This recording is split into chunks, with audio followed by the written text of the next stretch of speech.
নমস্কার বন্ধুরা, welcome to my channel গ্রামের সুকন্যা। আজকে আমি তৈরি করে দেখাবো খুব সহজে বাড়িতে ছানার জিলিপি কিভাবে বানাতে হয়। তো ভালো লাগলে অবশ্যই আমার চ্যানেলটিকে তোমরা সাবস্ক্রাইব করে নিও। তো চলো দেখতে থাকো।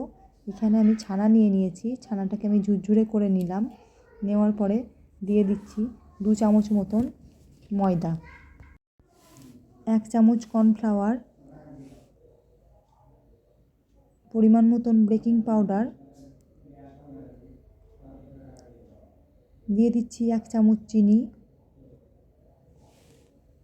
2 চামচ মতন চালের গুঁড়ো, আর দিয়ে দিচ্ছি 1 চামচ ঘি। এবারে এই ছানাটাকে খুব ভালো করে আমাদের মেখে নিতে হবে। আর এই ছানা মাখার কাজটা খুব ধৈর্যভাবে সময় নিয়ে করতে হবে, যাতে খুব মোলায়েমভাবে ছানাটা মাখানো হয়। এখানে আমি উষ্ণ গরম দুধ নিয়ে নিয়েছি, এটাকে আমি অল্প অল্প করে দিচ্ছি আর ভালোভাবে মেখে নেব। দেখতেই পাচ্ছ এখানে খুব ভালোভাবে ছানাটাকে মেখে নিচ্ছি, তাহলে ছানাটা খুব মোলায়েম হবে।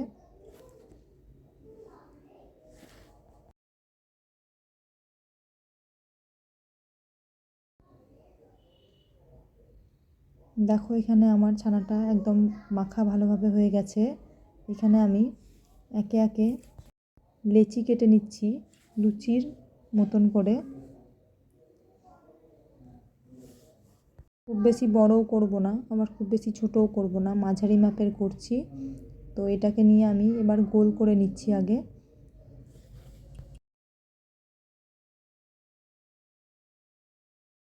দেখো এখানে গোল করা আমার হয়ে গেছে। এখানে আমি একটা চাকি নিয়ে নিয়েছি, নেওয়ার পরে লম্বা করে নিচ্ছি। লম্বা করে নেওয়ার পরে গোল গোল করে ঘুরিয়ে ঘুরিয়ে এখানে আমি একটা জিলিপির শেপ বানিয়ে নিচ্ছি।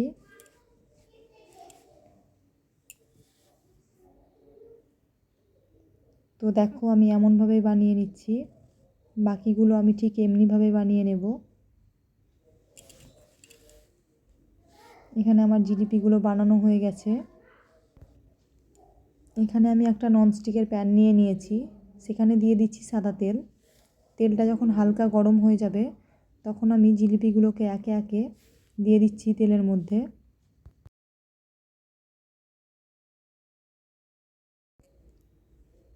এখানে মিডিয়াম টু লোতে রেখে আমি জিলিপিগুলোকে ভালোভাবে হালকা হালকা করে 2 বা 3 বার উল্টে উল্টে ভেজে নেব।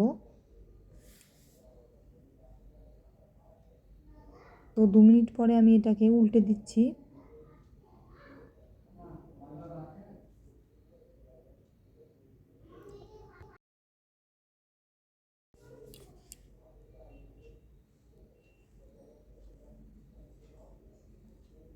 দেখো এখানে আমি আবারও উল্টে পাল্টে ভেজে নিচ্ছি। এখানে খুব সুন্দর একটা বাদামি কালার চলে এসেছে। এবার আমি এগুলোকে একে একে তুলে নিচ্ছি।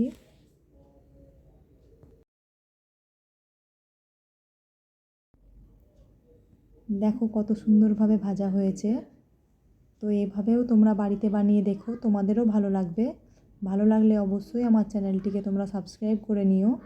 আমার চ্যানেলে যারা পুরনো বন্ধু আছো তাদেরকে জানাই অসংখ্য ধন্যবাদ আমার চ্যানেলটি সাবস্ক্রাইব করে রাখার জন্য। আর যারা এখন দেখছো ভিডিওটা তারা অবশ্যই আমার চ্যানেলটি সাবস্ক্রাইব করে নিও।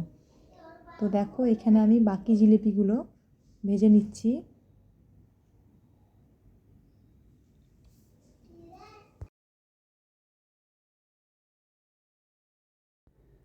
এখানে আমি আবারও উল্টে দিচ্ছি। এখানে হালকা এক পিঠ ভাজা হয়ে গেছে। তো দেখতেই পাচ্ছ খুব সুন্দর একটা কালার হয়ে গেছে। এবার আমি তুলে নিচ্ছি একে একে।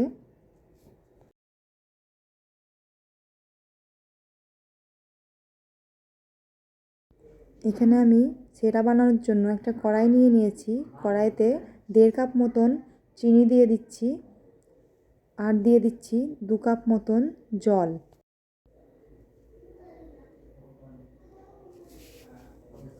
এখানে আমি মিডিয়াম ফ্লেমে রেখে কিছুক্ষণ চিনিটা গলিয়ে নিচ্ছি। আমি একবার নেড়ে নিলাম। এখানে আমার চিনিটা গলানো হয়ে গেছে। এখানে আমি দিয়ে দিচ্ছি গুঁড়ো করে রাখা এলাচ। দেওয়ার পরে আমি এটাকে ভালোভাবে মিশিয়ে নিচ্ছি। এখানে আমার চিনিটা খুব ভালোভাবে গলে গেছে। আমি একে একে জিলিপিগুলোকে দিয়ে দিচ্ছি। এখানে আমার মিডিয়াম ফ্লেমে এখনও আছে। এটা দিয়ে দেওয়ার পরে আমি একবার নেড়ে নিলাম।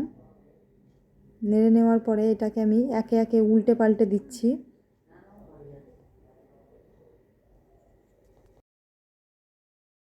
এখানে মিডিয়াম টু লোতে রেখে এবার আমি 3 থেকে 4 মিনিট এটাকে ভালোভাবে ফুটিয়ে নেব। এটা আমি মিডিয়াম টু লো আছে খুব ভালোভাবে ফুটিয়ে নিচ্ছি। ফুটিয়ে নেওয়ার পরে এটা আমি 30 মিনিট মতন রেখে দেব।